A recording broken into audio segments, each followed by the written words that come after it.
Hello students, today we are going to continue with the topic of Consumer Protection Act 1986.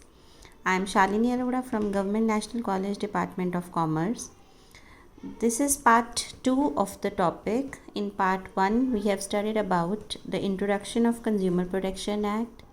What are the different ways in which a consumer can be cheated?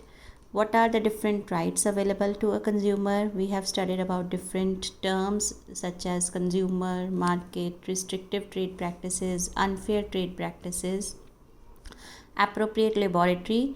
These were such terms which were discussed in the last lecture, or we can say I discussed with you in the last video. Today we are going to study about what are the causes or types of different consumer problems that a consumer has to face. Now you are a consumer, I am a consumer. Whenever we go to the market, we face certain problems. These problems are on our part and they are due to the following reasons. Like number 1, illiteracy. Some people are illiterate. They don't know about the product. They don't know how to read and write about the product, what is written on the packaging. Second is poverty. Due to lack of money, often the consumers are forced to choose low quality products which are not good for health. They can't afford higher quality products or good products. So they have to, due to poverty, due to lack of money, they are forced to choose the products which are not good for health and which are relatively quite lower in price. Number 3, lack of education. Lack of education means the person who is going to the market, who is going to buy the products, उसको पूरी knowledge नहीं है कि मैंने क्या ख़रीदना है. वो जानता नहीं है कि प्रोडक्ट किस लिए बना है, कैसे यूज़ करना है. तो ऑफ़न हम मिस्टेक कर जाते हैं कोई गलत प्रोडक्ट चूज़ करने में. Number 4, lack of information. कई बार हमें उस प्रोडक्ट के बारे में इन्फॉर्मेशन ही नहीं होती. सिर्फ हमने सुना होता है अपने प्रोडक्ट से, अपने फ्रेंड से, अपने रिलेटिव से, अपने नोन से कि हाँ कोई ऐसा प्रोडक्ट आया हुआ है मार्केट में, बट हमें उसके बारे में इनकम्प्लीट इन्फॉर्मेशन होती है. तो उसकी वजह से भी कई बार हमें कोई प्रॉब्लम फेस करनी पड़ती है. तो ये तो हमारे पार्ट पे होता है कि किसकी वजह से प्रॉब्लम आती है, क्योंकि हमें प्रॉपर इन्फॉर्मेशन नहीं होती, प्रॉपर एजुकेशन नहीं होती, उसकी वजह से हमें प्रॉब्लम्स फेस करनी पड़ती हैं. अब क्या क्या प्रॉब्लम्स फेस करनी पड़ती हैं, टाइप्स कौन सी होती हैं, किस तरह की प्रॉब्लम्स एज अ कंज्यूमर हमें फेस करनी पड़ती हैं, उनके बारे में हम डिस्कस करेंगे. Number 1, unfair trade practices. Unfair means which is not fair, जो फेयर नहीं है किसी भी एंगल से, वो किसी भी कस्टमर के लिए बिल्कुल सही नहीं है. उसके साथ चीटिंग हो रही है, उसको हो सकता है अनफेयर मीन्स उसको झूठ बोला जा रहा है, उसको दिखाया कुछ जा रहा है, दिया कुछ जा रहा है. तो इन वजह से उसके साथ जो क्या है चीटिंग होती है and the consumer is in a problem. Unfair trade practices include number 1, false and misleading advertisements. हम अक्सर क्या करते हैं, टीवी में एडवर्टीज़मेंट आती है, प्रोडक्ट आता है और हम उसको देख के प्रोडक्ट ख़रीदने चले जाते हैं. हो सकता है एडवर्टीज़मेंट में कुछ और दिखाया गया हो, एक्चुअल में प्रोडक्ट कुछ और हो, दोनों मैच ना करें. Number 2, promotional contest. Promotional contest means वो कोई ना कोई ऑफ़र दे देंगे, स्कीम दे देंगे कि अगर आप ये इतने ख़रीदोगे तो आप इस कॉन्टेस्ट में आ जाओगे, आपको फिर कुछ बाय बैक मिलेगा, आपको आपके अकाउंट में इतने पैसे आ जाएंगे, आपको कोई फ्री गिफ्ट मिलेगा, हो सकता है आपको प्रोडक्ट ही फ्री मिल जाए. Number 3, offer free gifts. Normally हमारी टेंडेंसी होती है कि कई बार हम कोई चीज़ खरीद रहे होते हैं तो हमें शॉपकीपर कह देता है कि आप इसको छोड़ो, आप ये कोई और प्रोडक्ट दिखाता है जिसके साथ कोई फ्री गिफ्ट होता है और दोनों की क्वालिटी में काफ़ी ज़्यादा डिफरेंस होता है. बट हम कई बार लालच में आके फ्री गिफ्ट वाली चीज़ को प्रेफरेंस दे बैठते हैं और हम वो प्रोडक्ट ले आते हैं. और फ्री गिफ्ट के चक्कर में जो ओरिजिनल प्रोडक्ट होता है वो लो क्वालिटी का होता है, जो हम ख़रीदने गए हैं वो चीज़ दोबारा हमें नहीं मिलती है. तो इस तरह से हमारे साथ चीटिंग हो जाती है. Number 2, spiralling prices. Spiralling prices word आया है स्पायरल से. स्पायरल मीन्स फंसते जाना प्राइसेस के जाल में. बहुत ज़्यादा प्राइसेस जो है वो राइज़ होते हैं. प्राइसेस क्यों राइज़ होते हैं? प्राइसेस राइज़ होते हैं क्योंकि कुछ लोग चीज़ों को स्टोर करके रख लेते हैं. सपोज़ कोई चीज़ मार्केट में बहुत ज़्यादा आनी शुरू हो जाती है, उसकी सप्लाई बहुत बढ़ती है, तो उसके प्राइसेस एकदम फॉल हो जाते हैं. तो जो कुछ शॉपकीपर्स, कुछ होल्डर्स क्या करते हैं, उन चीज़ों को स्टोर में रखना शुरू कर देते हैं, उनकी क्या कर देते हैं, आर्टिफिशियल स्केर्सिटी मार्केट में क्रिएट कर देते हैं। अब क्या होता है कि सप्लाई कम हो जाती है और डिमांड क्या है, बढ़नी शुरू हो जाती है। जब ऐसे होता है तो प्राइसेस क्या हो जाते हैं, राइज़ करना शुरू हो जाते हैं। एक्चुअल में उसकी कोई शॉर्टेज नहीं है, बट लोगों ने उसको अंदर छुपा लिया, मार्केट में चीज़ें नहीं आती। जब लोगों की डिमांड बहुत ज़्यादा बढ़ जाती है, फिर वो उन चीज़ों को कहाँ लेके आते हैं, मार्केट में। Number 3, adulteration. Adulteration means mixing करनी चीज़ों के साथ। हम चाहते हैं कि हमें प्योर चीज़ें मिलें, बट शॉपकीपर अपना प्रॉफिट कमाने के चक्कर में उन चीज़ों की क्वांटिटी में एक्चुअल क्वांटिटी कम करके उसकी नॉर्मल क्वांटिटी लाने के लिए उसमें कुछ और चीज़ें क्या कर देता है, मिक्स कर देता है। जैसे एग्जांपल्स आपको दिख रहे हैं स्क्रीन पे, मिक्सिंग फैट विद घी। अब हम सोच रहे हैं कि हम तो प्योर घी, देसी घी लेके आ रहे हैं, बट वो एक्चुअल में क्या है कि क्वांटिटी हमने उसके बोला 1 kg दे दे, 1 kg में उसने 800 ग्राम्स तो घी डाल दिया और 200 ग्राम क्या डाल दिया, फैट। पैसे तो हम 1 kg के दे रहे हैं, बट हमें क्वांटिटी कितनी मिल रही है, 800 ग्राम्स। उसमें भी वो फैट को मिक्स करके दे रहा है। फैट मिक्स करने का मतलब कि अब हमें वो प्योर चीज़ नहीं मिल रही, and it can be harmful for our health. Number 2, seeds with grains और पल्सेस। जब भी हम बाज़ार से चावल, दाल वगैरह कुछ भी लेके आते हैं, तो उसमें वो क्या कर देते हैं, और चीज़ों की मिक्सिंग कर देते हैं जो उनसे बिल्कुल मिलते जुलते होते हैं। जैसे अगर आप ग्रीन दाल लेके आते हो, तो ग्रीन दाल में वो सीड्स मिला देगा, दाल की क्वांटिटी कम कर देगा और उसमें साथ में वो क्या मिला देगा, सीड्स। तो हमें कई बार आइडेंटिफाई करना मुश्किल हो जाता है कि सीड्स है या दाल है। उसके बाद है, जैसे हमारा एक सबसे कॉमन एडल्ट्रेशन का है कि मिक्सिंग मिल्क विद वाटर। हमारा दूध वाला क्या करता है, दूध में पानी मिक्स कर देता है, तो उससे क्या होता है, दूध की क्वांटिटी बढ़ जाती है, बट एक्चुअल में that is not pure milk. Number 4, poor quality products. हम मार्केट में जाते हैं तो हमारे पास कोई मैकेनिज़्म नहीं होता जिससे हम गुड्स की वेरीफाई करें क्वालिटी को। हमें नहीं समझ आती कि हम किस बेस पे क्वालिटी ऑफ गुड्स को चेक कर सकते हैं। चाहे सरकार ने बहुत सारे, जैसे FPO है, और FPO mark is for food grains, Agmark है, ISI मार्क है। These marks are for quality standards. कई बार कुछ लोग सिर्फ वैसे ही इन मार्क्स को लगा देते हैं और एक्चुअल में उन्होंने इन स्टैंडर्ड्स को मीट नहीं किया होता। Then is number 5, deceptive packaging. Deceptive मतलब मिसलीडिंग, धोखा देना। पैकिंग इतनी अच्छी करनी बाहर से, बट जब हम उस पैकिंग को खोलते हैं, घर ला के प्रोडक्ट को चेक करते हैं, तो उसमें या तो क्वालिटी डाउन होती है या क्वांटिटी डाउन होती है। तो हम पैकेजिंग के बेस पे कभी भी जज नहीं कर सकते। आपने अक्सर देखा होगा कि they don't even allow us to open the packaging. वो कहते कि लेके जानी पड़ेगी, और वहाँ पे पूरा वो एश्योरेंस देते हैं, बट कई बार जब हम घर आके पैकिंग खोलते हैं तो उसमें बहुत क्वांटिटी कम होती है या क्वालिटी कम होती है। कई बार क्या होता है कि हम इतनी जल्दी में प्रोडक्ट लेके आते हैं कि हम ब्रांड नेम भी पढ़ना भूल जाते हैं, और ब्रांड नेम क्या होता है, it is just a copy of the original one, और हमें लगता है कि हाँ it is the same one, हमें इतने सस्ते में इतना अच्छा जो है वो ब्रांड का प्रोडक्ट जो है वो मिल गया है। जैसे एडिडास के अगर आप कोई भी प्रोडक्ट लेके आते हो, आजकल जो उसका कॉपी वाला है उसमें DAAS डाल दिया। हम जल्दी में ये चीज़ नहीं नोट कर पाते और हमारे साथ क्या हो जाता है, धोखा। और हमें लगता है कि इतनी कम प्रोडक्ट, इतने कम प्राइस में हमें इतनी अच्छी क्वालिटी, इतने अच्छे ब्रांड के जो प्रोडक्ट्स हैं वो मिल रहे हैं। Next is under weight suppliers. कई बार क्या होता है कि सप्लायर्स हमें चीज़ें अंडर वेट करके दे देते हैं। इसमें जो सबसे मोस्ट कॉमन एग्जांपल या जो मोस्ट कॉमन प्रॉब्लम जो कंज्यूमर्स फेस करते हैं, that is LPG cylinder.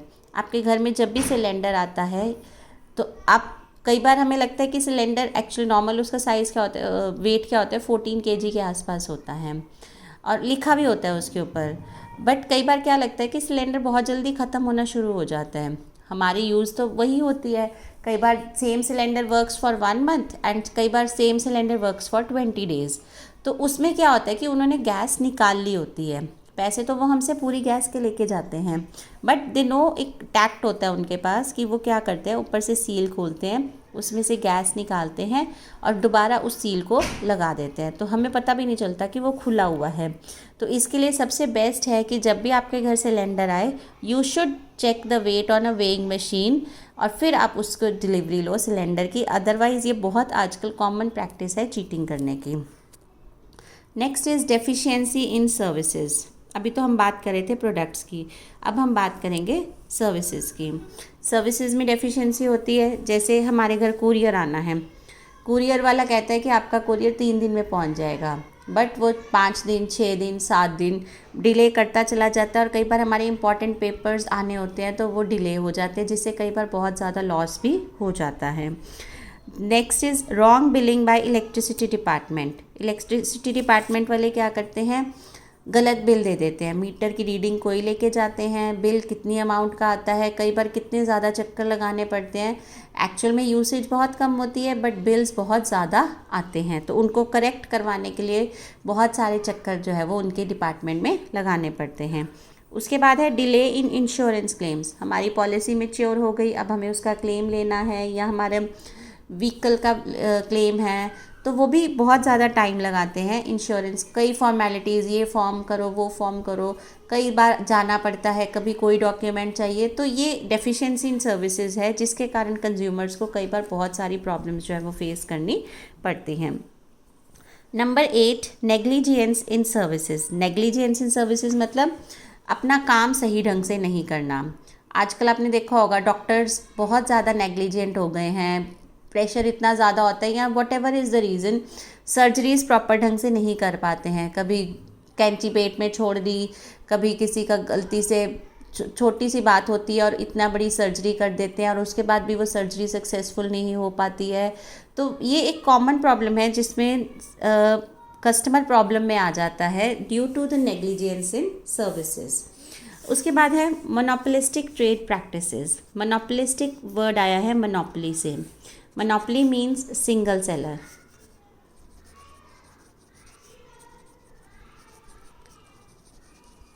Single seller means जहाँ पे सिर्फ एक ही सेलर होता है एक ही प्रोडक्ट का और कोई उसको नहीं बेचता। तो ये किस लिए किया जाता है, मोनोपोली क्यों क्रिएट की जाती है, to for unfair rise in prices. जब एक सेलर होगा उसके पास सारी सप्लाई कंट्रोल होती है तो वो अपनी मर्ज़ी से सप्लाई को जो है वो सेंड करता है। उसके बाद उसका मोटिव क्या होता है, एक्सेसिव प्रॉफिट, जितना भी प्रॉफिट है वो सारे का सारा उसको मिल जाए। Number 3, restriction on competition. Competition को ख़त्म करने के लिए मोनोपोलिस्टिक ट्रेड प्रैक्टिस जो है वो अडॉप्ट की जाती हैं। So these were the problems which a consumer can face. Number 1, unfair trade practice. Number 2, adulteration. Number 3, spiraling prices. Number 4, poor quality products.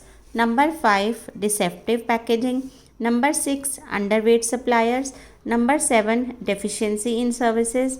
Number 8, negligence in services. And number 9, monopolistic trade practices.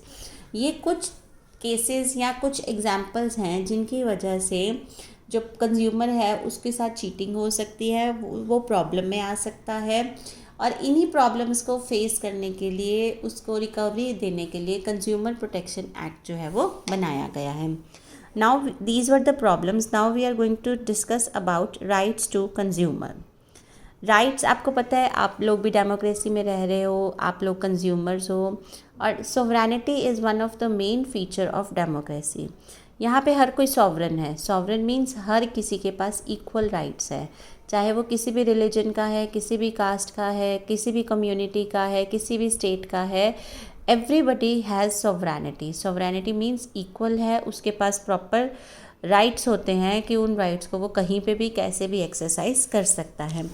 इसी तरह consumer protection act भी consumers को कुछ rights देता है, because consumer is sovereign. Consumer के पास पूरी equality है, पूरी फ्रीडम है, वो कहीं पे भी जाके कहीं से भी कितनी भी चीज़ें परचेज़ कर सकता है। कोई लिमिटेशन नहीं होती कि क्वांटिटी कितनी लेनी है, क्वालिटी कितनी लेनी है, कितने पैसे की चीज़ लेनी है। वो टोटली उसकी विश होती है कि वो कितने मर्ज़ी की चीज़ जो है वो परचेज़ कर सकता है। तो under section 6 of consumer protection act consumer has following rights, consumer के पास कुछ अधिकार है। वो अधिकार कौन से हैं? Number 1, right to safety. Right to safety means कि कुछ चीज़ें हमारी हेल्थ के लिए, लाइफ के लिए, प्रॉपर्टी के लिए बहुत ज़्यादा नुकसानदायक होते हैं। काफ़ी क्वालिटी गुड्स लो होते हैं, डेंजरस गुड्स भी मिलते हैं, वो हमारी बॉडी और हेल्थ के लिए काफ़ी ज़्यादा इंजरियस होते हैं। तो इसीलिए कंज्यूमर के पास राइट है कि वो इन गुड्स को ना खरीदे और अपनी हेल्थ के लिए अपनी मनी के नुकसान को बचा सके। Number 2, right to choose. Right to choose means बहुत सारे गुड्स और सर्विसेज अवेलेबल होते हैं मार्केट में, तो वो कहीं पे भी जाके जिस क्वालिटी का, जिस ब्रांड का, जिस शेप का, जिस कलर का, जिस साइज़ का प्रोडक्ट उसको चाहिए और जिस प्राइस पे चाहिए वो अपनी मर्ज़ी से उनको ख़रीद सकता है। अगर एडवर्टाइजमेंट गलत दिखाई जाएगी या मैन्युफैक्चरर उसको कोई गलत इन्फॉर्मेशन देगा या उसको डोमिनेट करने की कोशिश करेगा कि नहीं आप यही प्रोडक्ट लो, तो वहाँ पे ये उसके राइट में इंटरवेंशन होगी, ये उसके अधिकारों में खलल होगा और इसके लिए वो कंप्लेंट भी कर सकता है। Number 3, right to be informed. Right to be informed means कि कंज्यूमर के पास राइट है कि जितनी भी नेसेसरी इन्फॉर्मेशन है जिसके बेस पे वो गुड्स और सर्विसेज के बारे में डिसाइड करना चाहता है वो उसको प्रोवाइड करवाई जाए, जिसमें quality, quantity, purity, standards, price of goods, ये सारी इन्फॉर्मेशन उसको प्रोवाइड होनी चाहिए। और ये कौन प्रोवाइड करेगा? The seller. सपोज़ हम रेस्टोरेंट में जाते हैं तो मेन्यू प्रोवाइड करेगा, मेन्यू के ऊपर प्राइजेस लिखे होंगे। अगर उसको कोई और भी क्वेरी है जिसके बेस पे उसने डिसाइड करना है अपना ऑर्डर का, तो वो इन्फॉर्मेशन होटल वाले या रेस्टोरेंट वाले उसको प्रोवाइड करवाएंगे। Number 4, right to be heard. Right to be heard means अगर उसके इंटरेस्ट में कोई प्रॉब्लम आती है, अगर उसकी कोई दिक्कत होती है कि वो उसके साथ कोई चीटिंग हुई है, तो उसके पास एक राइट होता है कि वो अपनी प्रेजेंटेशन एप्रोप्रिएट अथॉरिटीज़ के सामने दे सके और उसके एक फ़ाइल अपनी कंप्लेंट कर सकता है, सारी अपनी प्रॉब्लम्स, कंप्लेंट्स और जो भी उसके साथ अनजस्ट ट्रीटमेंट हुआ है उन सब के बारे में वो अपनी बात जो है वो कह सकता है। Number 5, right to seek redressal. Right to seek redressal means अगर उसकी कंप्लेंट प्रॉपरली तरीके से सुनी जाती है और जो भी उसके क्लेम्स होते हैं या जो भी उसकी प्रॉब्लम्स होती हैं वो उसको सही तरह से कंपेंसेशन मिल जाए, उसको जो भी नुकसान हुआ है उस चीज़ के लिए उसको प्रॉपरली चांस मिले कि वो उन चीज़ों को सेटल कर सकें। Number 6, rights to consumer education. Right to consumer education का मतलब होता है कि consumer is entitled to get information और educated about those things which are necessary for him. जो चीज़ें उसको चाहिए उनके बारे में इंफॉर्मेशन देना और उसके बारे में एजुकेशन देना। आपको पता है एजुकेशन से क्या होता है? एजुकेशन से अवेयरनेस क्रिएट होती है और लोगों को पता चलता है कि अगर हमारे साथ कल को चीटिंग होती है, एक्सप्लॉयटेशन होती है, तो हमें कहाँ पे जाके अपनी प्रॉब्लम को रिड्रेस करना है और फ्रॉड्स, डिसेप्टिव और मिसलीडिंग एडवर्टाइजमेंट्स के अगेंस्ट हमें कैसे कंप्लेंट करना है और अपने आप को प्रोटेक्ट करना है। So these were the rights which are available to a consumer under the Consumer Protection Act. Number 1 right is right to safety. Number 2, right to choose. Number 3, right to be informed. Number 4, right to be heard. Number 5, right to seek redressal. And number 6, right to consumer education. अब हम बात करते हैं consumer protection councils की। Consumer protection councils are made for consumers, जहाँ पे उनके rights को ध्यान रखा जाता है, प्रोटेक्ट किया जाता है और प्रमोट किया जाता है। There are 2 types of councils in India. Number 1, Central Consumer Protection Council, and number 2, State Consumer Protection Council. Central Consumer Protection Council is at central level and State Consumer Protection Council is at the state level. First of all, we will talk about Central Consumer Protection Council. It is established by the central government as announced in the notification. और कौन कौन होगा इसमें? The minister in charge of the consumer affairs. जो centre में consumer affairs का minister होगा वो इस काउंसिल का क्या होगा? चेयरमैन। और भी जो नंबर ऑफ़ ऑफिसर्स इसमें मेंबर्स होंगे वो भी कौन डिसाइड करेगा? Central government. इस पूरी काउंसिल में कितने मेंबर्स होंगे? 150। इसमें फूड एंड सप्लाई मिनिस्टर होगा, members of Lok Sabha and Rajya Sabha होंगे, शेड्यूल कास्ट और शेड्यूल ट्राइब मेंबर्स के होंगे, representatives of self government, central governments, consumer organisations, traders, industrialist, her area से लोगों को लेके इसमें टोटल 150 मेंबर्स को जो हम कंपोज करते हैं। उसके बाद जो काउंसिल होगी, once all the members are decided, it will run for 3 years। उसके बाद हर साल में आपकी एक मीटिंग कम से कम होनी चाहिए। और इस काउंसिल का ऑब्जेक्टिव क्या है? Protection and promotion of consumer rights. जो consumer rights consumer protection act में हमने अभी डिस्कस किए, उन राइट्स को प्रोटेक्ट करना और उन राइट्स को प्रमोट करना इसका ऑब्जेक्टिव होता है। अब हम बात करते हैं स्टेट कंज्यूमर प्रोटेक्शन काउंसिल। जैसे कि नेम सजेस्ट कर रहा है, state consumer protection council is set up at state level. और कौन करता है इसको? स्टेट गवर्नमेंट नोटिफिकेशन से कर देती है। कंपोजिशन इसमें वही है, जो उस स्टेट का minister of in charge of consumer affairs होगा वो उसका क्या हो जाएगा? चेयरमैन। उसके बाद और मेंबर्स और ऑफिसर्स, और इसमें क्या होगा? ओनली 10 मेंबर्स, 10 से ज़्यादा कभी भी नहीं होंगे। और उनको कौन नॉमिनेट करेगा? Central government. 10 members nominated by central government.